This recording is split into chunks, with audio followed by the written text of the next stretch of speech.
So, is there anything else that you'd like to talk about today?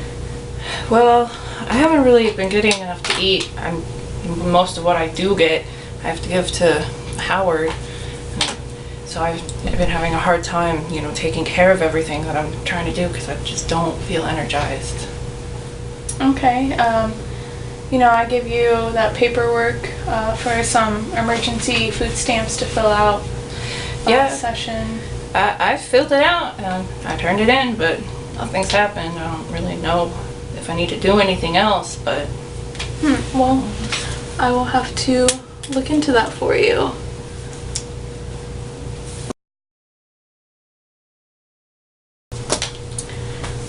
Alright, Lizetta, hey, how are you doing? The usual.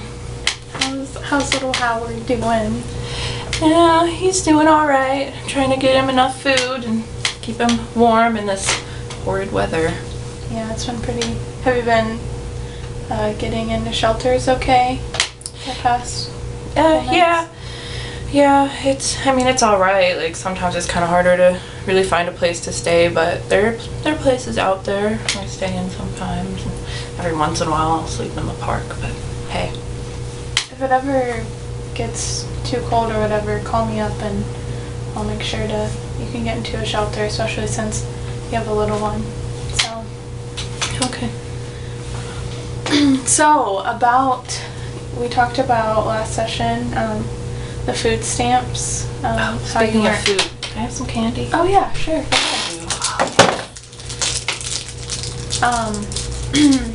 But about the food stamps, I looked into that. You haven't heard anything more about that, have you? Nope.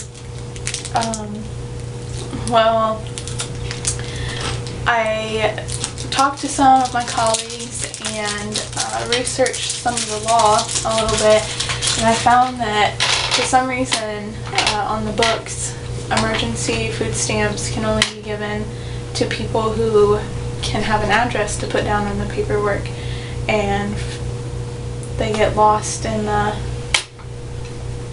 Just get lost. But, I mean, obviously I don't have an address, but that's kind of because I need help. Like, wouldn't you think that, I would need food stamps more than anybody with an address? Like, I can't afford anything, let alone like a house or food. Okay.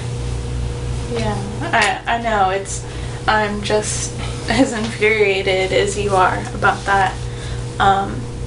But in order for me,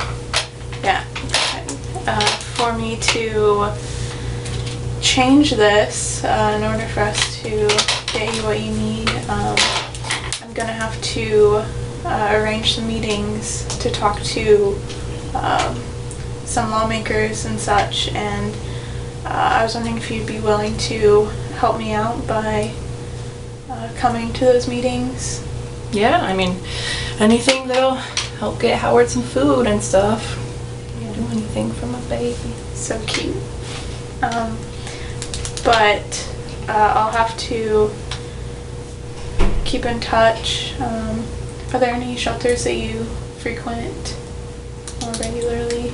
Well, there's one kind of nearby here that seems to have more room and stuff, and it's convenient to be close to you. So. Alright, awesome.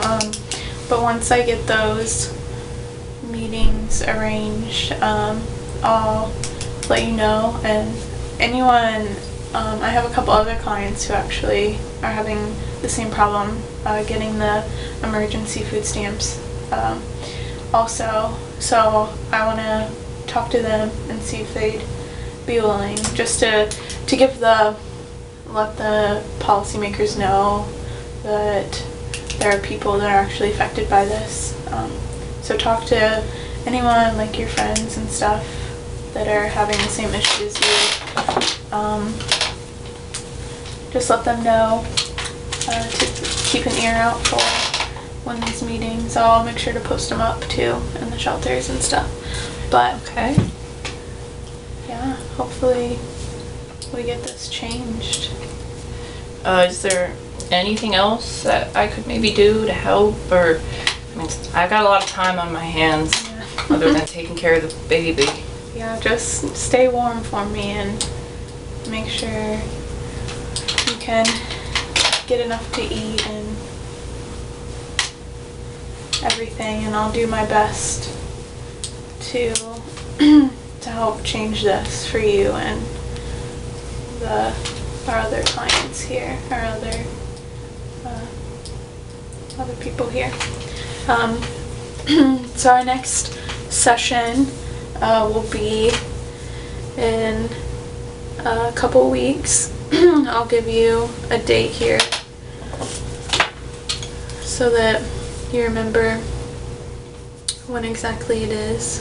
And does this time work for you still? Oh yeah. I mean, like I said, I'm not very busy. Got a lot of time on my hands, so. Alright. Awesome. Well, here's the meeting reminder. Thank you. You're welcome.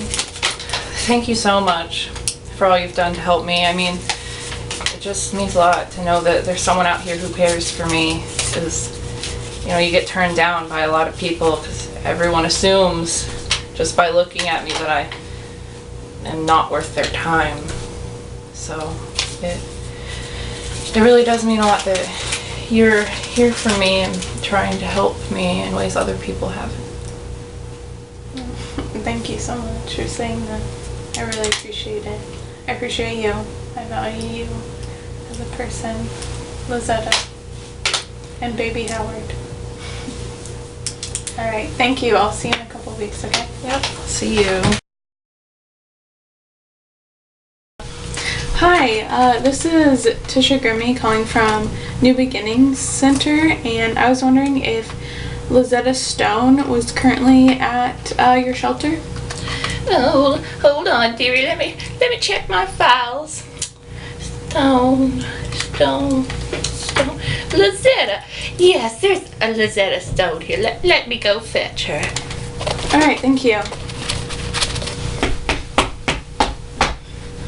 Hello, this is Lizetta. Hey Lizetta, it's Tisha from the New Beginnings Center. From our last meeting, I talked about getting some meetings arranged for talking to some legislators and such about getting you onto these emergency food stamps. I just wanted to let you know, like, a couple of the details of what's happening. Oh, okay. The law is from 7 USC Chapter 51 in the state law books and under federal law on the, talking about the SNAP program, and states that in order to receive food stamps there must be a permanent place of residence, and that is what we want to change. First, I set up a meeting with the regional manager, Teresa Velez, and the deputy regional manager, Tim Bolton. I don't know if you've heard of them or not. Nope. Alright, well, that will be on December 12th at 10 a.m. And then I also called the governor's office, and a couple other colleagues and myself will be meeting with Governor Mike Pence on February 24th of next year. So hopefully we can move on up and change this together. Oh, well, thanks. That's really good information to know, and I guess I'll see you at the next meeting that we have to see how things are going. Yes, ma'am. All right, well, thanks for the call. Alright, thank you. See ya. Bye.